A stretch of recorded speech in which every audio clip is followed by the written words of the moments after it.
بسم الله الرحمن الرحيم نحمده ونصلي على رسوله الكريم أما بعد فقد قال الله تعالى في القرآن المجيد أعوذ بالله من الشيطان الرجيم بسم الله الرحمن الرحيم وما أرسلناك إلا رحمة للعالمين وقال تعالى لقد من الله على المؤمنين إذ بعث فيهم رسولا من أنفسهم يتلو عليهم آياته ويزكيهم ويعلمهم الكتاب والحكمة وإن كانوا من قبل لفي ضلال مبين وقال النبي صلى الله عليه وسلم لا يؤمن أحدكم حتى أكون أحب إليه من والده وولده والناس أجمعين أو كما قال عليه الصلاة والسلام. فقال الصحابي رضي الله عنه في مدح النبي صلى الله عليه وسلم وأحسن منك لم تر قط عيني وأجمل منك لم تلد النساء خلقت مبرأ من كل عيب كأنك خلقت كما تشاء صلى الله عليه وسلم وجزى الله عنا محمدا صلى الله عليه وسلم بما هو أهله. Chers frères, toutes les louanges appartiennent à Allah Azza wa Jal, notre Créateur, qui nous permet de vivre ces premiers jours de ce mois de Rabi'ul Awwal. Nous sommes aujourd'hui le 2 du mois de Rabi'ul Awwal et c'est toujours l'opportunité pour nous. Et lorsque je me suis préparé, souvenu que c'était à moi de dire ces quelques mots, eh bien c'était une joie en moi de me dire que comme c'est Rabi'ul Awwal qui débute, eh bien l'occasion et l'opportunité de parler de Rasulullah sallallahu alayhi wa sallam. Et en réalité, cela doit être une joie pour le croyant de pouvoir parler de son messager sallallahu alayhi wa sallam et d'écouter à propos de son messager sallallahu alayhi wa sallam et de lire à propos de son messager sallallahu alayhi wa sallam. Une des exigences de notre iman, c'est de cultiver et développer dans notre cœur l'amour de Rasulullah sallallahu alayhi wa sallam. C'est une exigence de notre iman. Ce n'est pas une option, c'est une exigence. C'est un devoir pour le croyant que de cultiver dans son cœur l'amour de Rasulullah sallallahu alayhi wa sallam. À quel point? Eh bien, le prophète sallallahu alayhi wa sallam, il dit dans le hadith que vous venez d'entendre que nul d'entre vous ne sera un vrai croyant, eh bien, tant que je ne serai pas plus cher et plus aimé à ses yeux, min walidihi wa waladihi wa nasi ajma'in, que son père, que ses enfants et l'humanité entière. Donc, c'est dire quels devraient être nos efforts pour que l'amour de Rasulullah sallallahu alayhi wa sallam grandisse dans notre cœur. Et ce mois de Rabi'ul Awwal, il est ici et il est là aussi pour cela. C'est-à-dire que c'est l'opportunité pour nous, toujours, à travers ce mois, qui est le mois de la naissance du meilleur des hommes sallallahu alayhi wa sallam, eh bien d'en profiter, de saisir cette opportunité pour parler encore un peu de lui, de sa vie, sallallahu alayhi wa sallam. Les savants, eh bien, ils se mettent d'accord sur le fait que le prophète sallallahu alayhi wa sallam, eh bien, il soit né dans le mois de Rabi'ul Awwal. Et c'était un lundi, avec différentes dates, et une date qui ressort, c'est la date du 12 Rabi'ul Awwal. Rasulullah sallallahu alayhi wa sallam viendra au monde dans l'année qu'on appelle l'année de l'éléphant, après l'événement de gens qui voulaient s'en prendre à la Kaaba et la destruction de ces gens par Allah subhanahu wa ta'ala. Pour comprendre et augmenter notre amour pour lui, c'est aussi savoir se rappeler de ses mérites, de ses éloges, de ses vertus de Rasulullah sallallahu alayhi wa sallam. Lorsque il est arrivé, plusieurs siècles s'étaient écoulés depuis le départ de Isa alayhi salatu wa salam.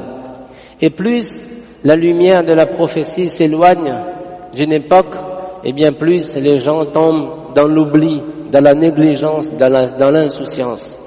Et les historiens nous rappellent quel était l'état de l'humanité lorsque Rasulullah sallallahu alayhi wa sallam est né. C'était un monde sans foi ni loi, en un mot, sans foi ni loi. Les gens étaient dans la période de ce qu'on appelle Al-Jahiliya, l'époque de l'ignorance. La barbarie était de mise. L'injustice, la loi du plus fort, le mensonge, tout ce qui était opposé à la noblesse de la vertu, eh bien c'était vérité et réalité de cette époque. C'était le moment où la fille, eh bien, était une honte pour les parents lorsqu'elle venait au monde. C'était l'époque où l'épouse n'avait aucun droit de la part, elle n'avait aucun droit sur son époux, et ainsi de suite. Et Rasulullah sallallahu alayhi wa sallam est arrivé. Il est arrivé comme cette lumière qui a jailli sur cet univers. Les poètes nous décrivent de très belle façon comment Rasulullah sallallahu alayhi wa sallam, lorsqu'il était né, juste sa naissance, eh bien ce que sa naissance a apporté de bien sur cette terre. Et les changements qui se sont opérés dans la nature juste au moment de la venue de Rasulullah sallallahu alayhi wa sallam sur cette terre, le meilleur des hommes, le meilleur des prophètes, le joyau de l'humanité venait de naître sallallahu alayhi wa sallam. Et c'est ainsi que Rasulullah sallallahu alayhi wa sallam, eh bien, il naquit à Makkatul Mukarrama.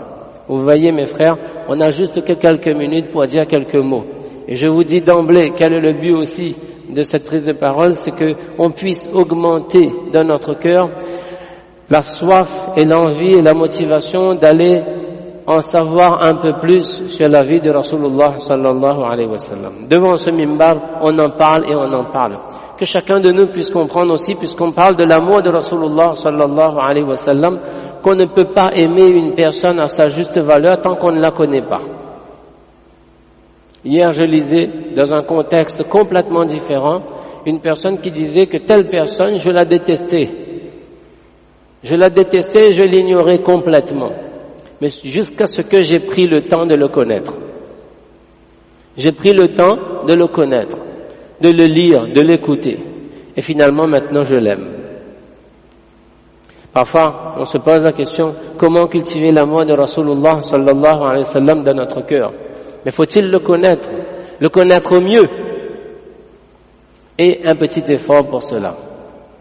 Rasulullah sallallahu alayhi wa sallam, il naquit à Makkatul Mukarrama, et les différentes étapes de sa vie, mais dès le début, dès son enfance, Allah subhanahu wa ta'ala le dotait déjà de qualités, d'aptitudes, de potentiel extraordinaire.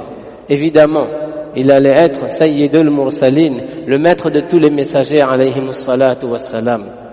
Comment il était jeune, mais la vertu, il l'a cultivée déjà en lui. Il était appelé Al-Amin.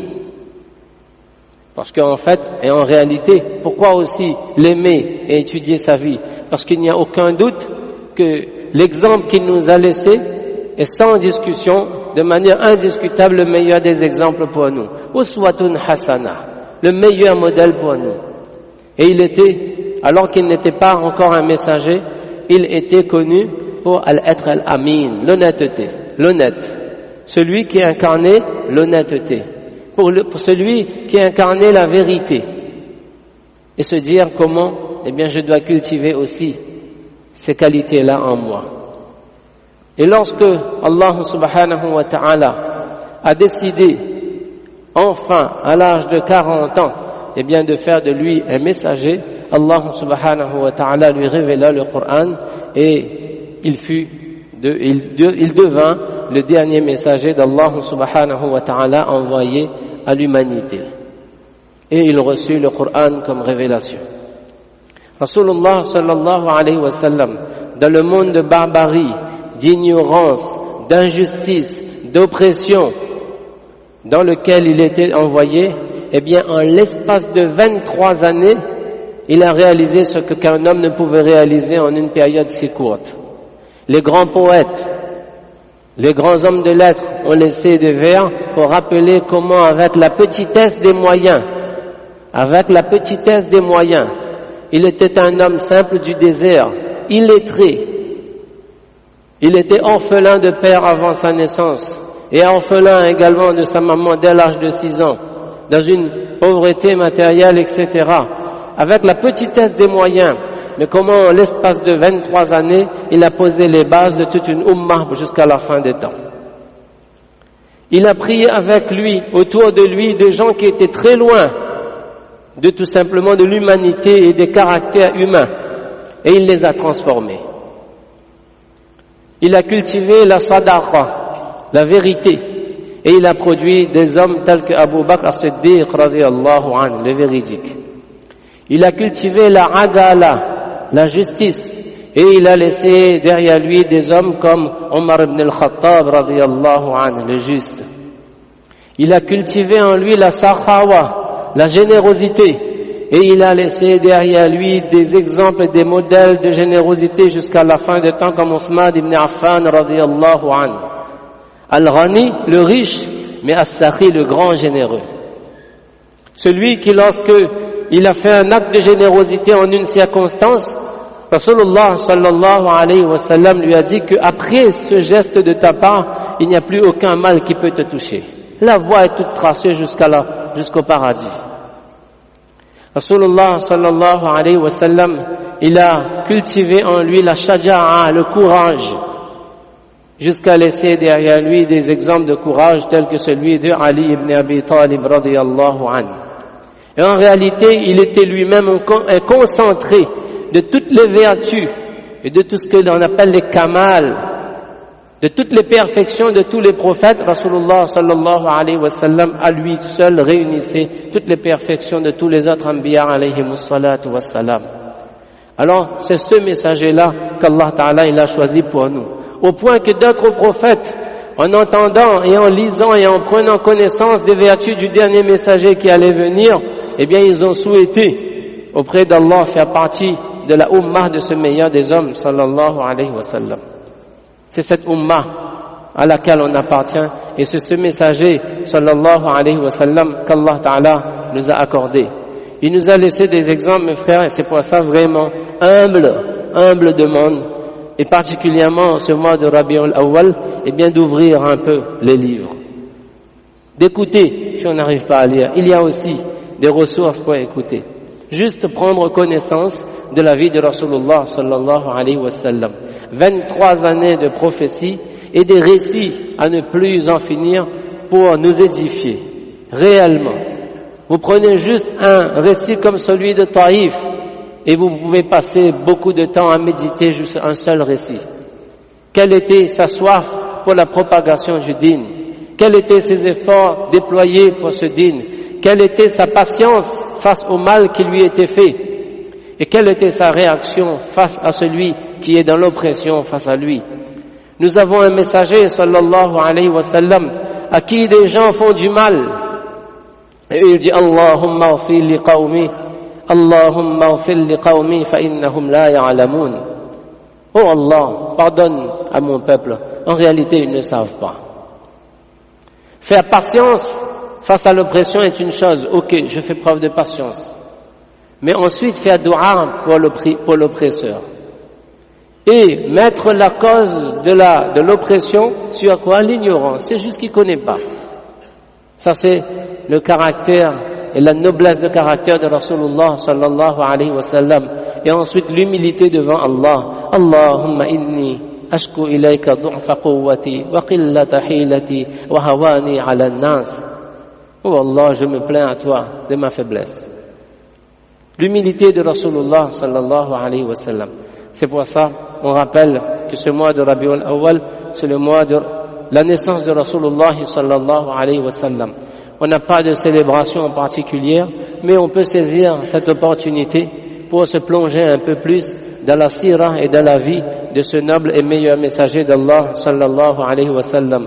Augmenter notre amour à travers la lecture, en prenant connaissance, en augmentant notre amour et en développant en nous, lorsque l'amour sera là, il sera facile aussi, et c'est l'objectif de mettre en pratique ces enseignements de notre vie de manière pratique au quotidien et d'envoyer en ce jour de Jumu'ah et chaque jour de ce mois et tout le temps de toute façon en abondance de salutations sur Rasulullah sallallahu alayhi wa sallam. Fajazakumullahu khayra wa akhiru da'wana alhamdulillahi rabbil alamin.